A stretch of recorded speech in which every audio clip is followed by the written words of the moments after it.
नमस्कार, महत्त्वाची बातमी समोर येते। शिराळ्यात राष्ट्रीय बहुजन महासंघाचे निदर्शने, विशेष जनसुरक्षा विधेयक रद्द करा।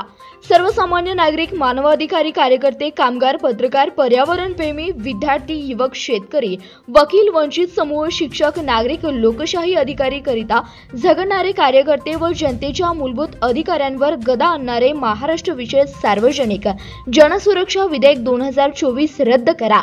या न्याय मागणीसाठी राष्ट्रीय बहुजन महासंघाचे शिराळा तहसील कार्यालयासमोर निदर्शने केली। सरकारच्या विरोधात आंदोलन किंवा नाराजी व्यक्त करताना कोणत्याही सामाजिक संघटनेला किंवा समूहाला बेकायदा ठरवून संबंधितांना अटक करण्याचा अधिकार सरकारला मिळणार आहे।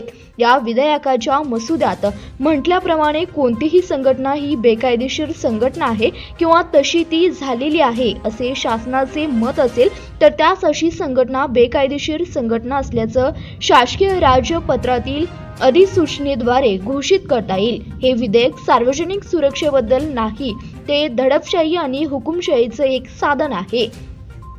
महाराष्ट्र विशेष जनसुरक्षा अधिनियम 2024 म्हणजे सरकारच्या चुकीच्या धोरणाविरोधात आवाज उठवणाऱ्या किंवा व्यवस्थेतील दोष दाखवणाऱ्या व्यक्तींना देशविघातक ठरवून जाऊ शकतो। हा कायदा अत्यंत जुलमी कायदा असून या कायद्यामध्ये कोणत्याही स्वातंत्र्याप्रमाणे विचार करता येणार नाही, सरकार विरोधात बोलता येणार नाही। महाराष्ट्र विशेष सार्वजनिक जनसुरक्षा अधिनियम 2024 म्हणजे या देशातील नागरिकांचा हक्क हिरावून घेऊन त्यांना गुलाम करण्याचा प्रयत्न आहे।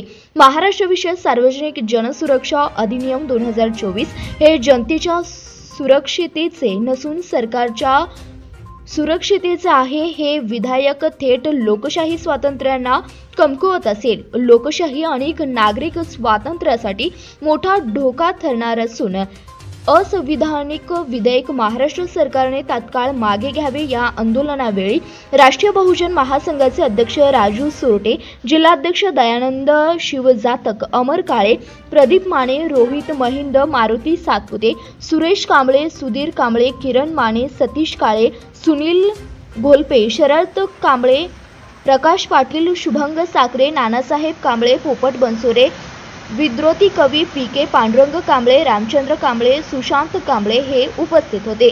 धन्यवाद। पाहत रहा CBS न्यूज मराठी।